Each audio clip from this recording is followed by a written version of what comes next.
Hey coach, it's Matt from the VIP Nutrition Coach Show, a show where we teach nutrition coaches, health coaches, and registered dietitians like you how to build a VIP client experience so you can earn a full-time income by building a coaching business working with clients you love. Both my co-hosts Kate and I went from side hustle struggle to seven-figure online health coaches by providing our clients with a VIP experience. And every week, we bring you an episode to show you how to do the same. And today, we talk about the gorilla in the room that holds 99% of coaches back from ever growing their business to the point where it can support them and their families financially. And that is the poison of imposter syndrome and the fear of pricing your services appropriately as a result. Because let's face it, if you allow that devil on your shoulder to scare you away from showing up publicly and being seen by your clients, and it talks you out of charging enough to earn a full-time income working with 10 to 20 clients, you're going to feel like your business is going nowhere. Because without action and the right offer economics, your coaching business will actually go nowhere. So today, Kate and I give you the antidote to the imposter syndrome poison. If you feel like you need some more confidence in your abilities to deliver value and enroll clients, give this episode a listen.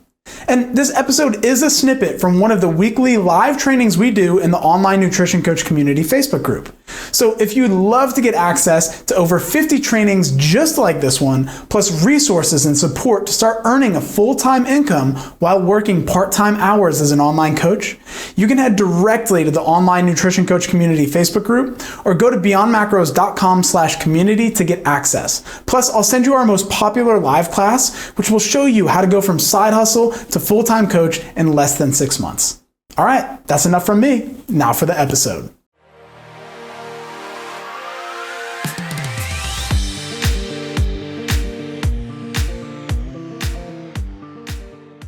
It's amazing work that you are doing and that you're going to be able to do, but you just need to get out of your own way and allow yourself to enroll clients. And that's why one of the things that we see as an absolute plague for coaches is this imposter syndrome. And we were going over, the logical justification for why you should be charging a premium.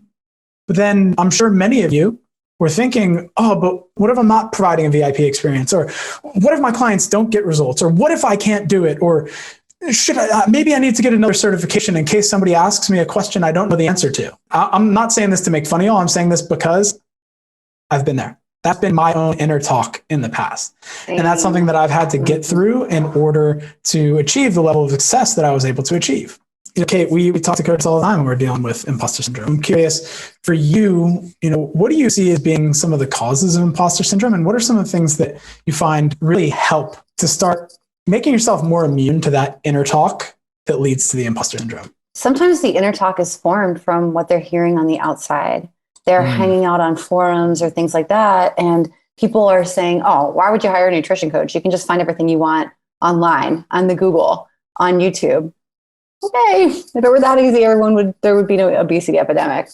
But okay, but some of it's coming from there. Sometimes it's coming from people in the home that just don't really share the same big vision or don't think it's possible, think that it's too much money, or they've been told for a while that, what they're doing doesn't matter and that it's dumb, or, just they're not surrounding themselves with supportive people. And so they feel that they have to chase more certifications. And like, Matt, you've been there, I've been there. Well, if I just get this one, then I can start. If I just learn this thing, then I'll have all of the answers. You never will. Matt and I, like we said, we worked with hundreds, thousands of clients at this point in our lives. Every single one of them has been different in some way. And every single one of them has taught us something, because every single human is biologically individual. It is literally impossible for you to have all of the answers for everyone's health journeys. Some of our coaches are terrified that if they get asked a question that they don't know the answer to, that they have to tell the client, I don't know. But as you guys learned from our discussion with Quartz, what she says and what we've said is, that is a great question. Before I give you an answer, I just want to consult with some of my experts and do a little bit more research for you so that I can make sure I'm giving you the expert guidance. That's all you have to say. And then go ask the communities that you're a part of. Make sure that they are the supportive ones, like here in the Online Nutrition Coach community. But yeah, I mean, like it's totally fine if you don't have the answers. But this is where that imposter syndrome comes up a lot for our coaches. Like the other people on the web, like, why would I pay for that? People in their lives that are not super supportive, feeling like they have to know the answers to everything. And so instead of ever starting, they're at that analysis paralysis, right? Like, I want to put up this post and I'm going to spend all the time writing it, but I can't click post. So I'm just going to delete the whole thing and not say anything at all. Or, what if I say this and it rubs somebody the wrong way, or they don't agree with me and they say in the comments that they don't agree with me? Does that mean I'm wrong? Are other people going to think I'm wrong? No, boo. Do you and get yourself out there. And it's fine to be polarizing. Great, actually. It's awesome to spark discussion. And not everyone has to share your viewpoint, because you do what's working for you and what's working for your clients, what you believe in. Yeah, that's a really good point. And actually, as you were talking, it made me think, like, I think really the root of imposter syndrome is this fear of being outcast by the tribe. Yeah. Fear of being seen as like, oh, you've been faking, and we don't want you to be a part of the tribe anymore. Get out, and being like ostracized. And so actually, imposter syndrome, it's not a way for you to protect yourself from being shamed. It's actually a symptom of shame. It's not protecting you from feeling that shame. Every time you feel that imposter syndrome, you're already feeling that shame that you're so afraid of feeling from others. So I think, and the way that I pose that question to you is like, you're probably not, and at least for me, I've been continuing to step. I always, at every step of the way, feel that imposter syndrome. I always feel that little devil on my shoulder, or hear that devil on my shoulder. It was like, who are you to teach that? Like, who are you to charge that? Who are you to? No, it's always that, who are you to that language? And I just have gotten so in the practice of, it's like, okay, that's there, acknowledging it and acting anyway. It's like, all right, I hear you, and I have the power to choose to do this, and I'm going to do this. And I do the thing anyway. And most of the time, it's really not that bad. Usually ends up being all fine when I take that step.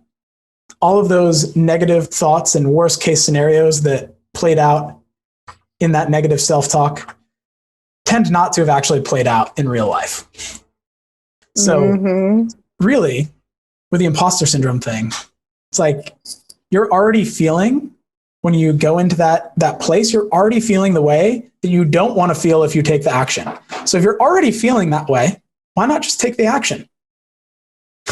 Yeah. And I mean, look, it's a practice. It is a practice. Like Matt was saying, like every time we do something or we make a change or we create something new or something, it's that, like, who am I to? It is. It's like that devil on your shoulder. So you acknowledge and you do it anyway. That is a practice. There's also a practice of inaction, right? So what's going to get you further in what you want to do? Listen, and I say this with massive love. You not taking action in creating the business that supports the lifestyle of your dreams is really selfish, because you are depriving a lot of other people of the gift of you, of working with you. You are depriving other people of the ripple effect that others around them in their lives can experience. It's really selfish to stay in your fear and just sit there.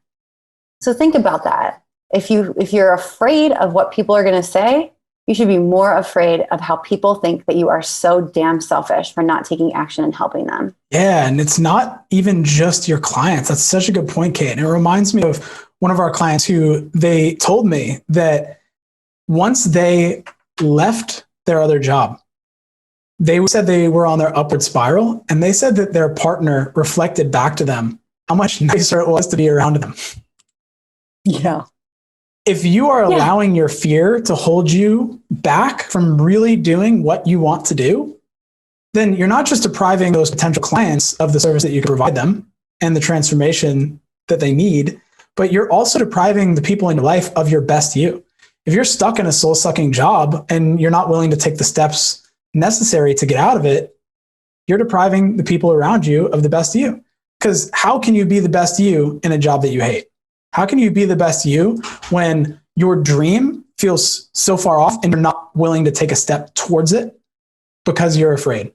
It is selfish. As crazy as that sounds, it is selfish. Yeah. And if you sit with this like big vision, right, and you just take some time to write it down, like what does an ideal situation look like where you are helping a client transform their lives? For me, I will continue to reflect back to the story of my client whose son wrapped around her for the first time. I want that for everybody because that's so amazing. So what does your big vision look like for your client's transformation experience? And what does your life look like after that? We recommend our coaches do this visualization exercise and that they tap into it often, that it becomes a practice. We've said this a million times, but what's going on between your ears will affect how you show up, not just like in your business, but everywhere in your life, everywhere. So mindset is a practice. It's got to be done every single day, somehow, some way. I have a 5-minute meditation. That's a visualization meditation from Insight Timer. I can share it with you guys, but that's a big part of my morning routine. Because as soon as I get out of bed, Madden's like, mama, mama, mama. So I lay in bed and I listen to that 5-minute visualization meditation and I see what my day is going to look like, how I'm going to coach my clients, how I'm going to help them transform their lives, and I'm in it. And you can do the same. It doesn't have to be anything crazy long if that's not something that you can make time for right now in this season of your life. But hold on to that vision, because if you can love that vision and see it more clearly, then your fear kind of diminishes. Not kind of, it does. Because you're just like, okay, I see the fear, I'm feeling it, but you know what? I see this bigger picture for my life and my client's life. So I'm just gonna push past it. And you just do it. And then amazing things happen for your life, for your loved ones, for everybody that loves you, for your clients, for their loved ones. You guys, huge impact from just you taking action. Amazing. Yeah. Yeah, I think that's something that we should talk about now. It's like the different ways that people can practice these mindsets. And one thing I love that you said is, you notice when the fear comes up and you decide to act anyway. And I think a visual that you can start using, especially if you're in the fitness world, is if you feel the imposter syndrome and the fear, and you decide to allow that to keep you in inaction.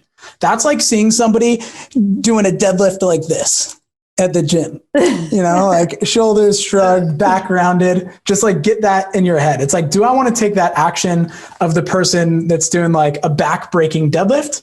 Or if you decide to act anyway, it's somebody who's got just perfect erect posture, just perfect form, and ask yourself, okay, notice the fear coming up and being like, I have a chance to get a rep. Am I going to get a dog taking a poo rep, or am I going to get a nice, beautiful rep? And that right there is a really simple practice that you can start with today. Some of the things that we do with our clients is, like Kate mentioned, having a visualization practice in the morning for what you actually want and getting the repetitions in your mind's eye of building what you actually want. That is really important. Getting a good practice of getting your own self-belief up, stepping into the shoes of being the coach who gets their clients great results, stepping into the shoes of being the coach who can and does charge $500 per month, and just trying that on, like you're acting, just trying it on and just seeing how that person, that version of you acts, and acting in that way. For any of you who have any background in theater or acting or anything like that, like this is a really fun thing that you can do. That was a really powerful thing for me personally, was like putting that on and acting. Yeah. And Matt, something that you shared a while ago was something about Hawaiian shirts and why you love them and what that means to you and how that's affected how you show up as a business owner. You want to share that? Because I love that story. Yeah, absolutely. So for me with the Hawaiian shirts, to me, it just absolutely represents freedom. It's like whenever we used to go on vacation, my dad used to chuck on a Hawaiian shirt. I always saw him wearing suits and ties and dress shoes and all that, getting ready to go to work or gym clothes. But then we'd go on vacation and all of a sudden it's like the Tommy Bahamas came out. And so to me, this represents me being the picture of what it means to have a business that's created freedom for me. And the other thing is it kind of makes me feel baller. Like I throw on the Hawaiian t-shirt and I actually wore them all the way through lockdown and the pandemic. Like I'm dressed nice right now. You can't even see my lower half, but like I'm dressed very nicely right now because when I put this outfit on, it allows me to step into being this leader and this business owner that is able to create freedom. And yeah, it really helps me step into almost a little bit of an alter ego. Yeah. Yeah. I love that. So, I mean, coach, this could be something for you. Like if you, as you're taking on this visualization, use everything, like all the sensory things, right? Like dress the part, look at yourself as you would look if you had this amazing business that you're looking for and how you're coaching clients and how you're guiding them through that transformation. Are there certain things that you would have set up in your home office? Set it up. Do as much as you can. Or if you're working somewhere, if you have a vision of working somewhere else, like you have maybe a rented space, stick it on a vision board and make that your background on your computer or your phone while you're working so you can envision yourself being in that space. If there are certain smells or things like that that really jazz you up, like Matt and I have like this collection of essential oils that we're constantly like smelling or diffusing or something because it makes us feel certain ways. But act as if, and you will be pretty amazing. It's like, it's just so incredible how like we are able to do that as humans, like how we can actually just like change how we show up by doing really small things because we're holding on to that vision. We are so smart. And I feel like we change like at a cellular level, right? And then that impacts the way that we are feeling, the way that we adapt to fear and how we take action. It's so freaking cool. I would love for you guys to start doing these things and then like comment and tell us what you're doing. Snap pictures too, because we really want to like see how you look as this 6-figure plus, no longer side hustling, full-time nutrition coach. All right, coaches, that's it for today's episode. If you'd like to hear the rest of this training, get access to tons more like it, plus other free trainings and resources to help you scale your online coaching business, you can head directly to the Online Nutrition Coach Community Facebook group or go to beyondmacros.com/community to get access. Plus, I'll send you our most popular live class, which will show you how to go from side hustle to full-time coach in less than 6 months. I hope to see you in the community so I can put a face to the name. I'll see you there.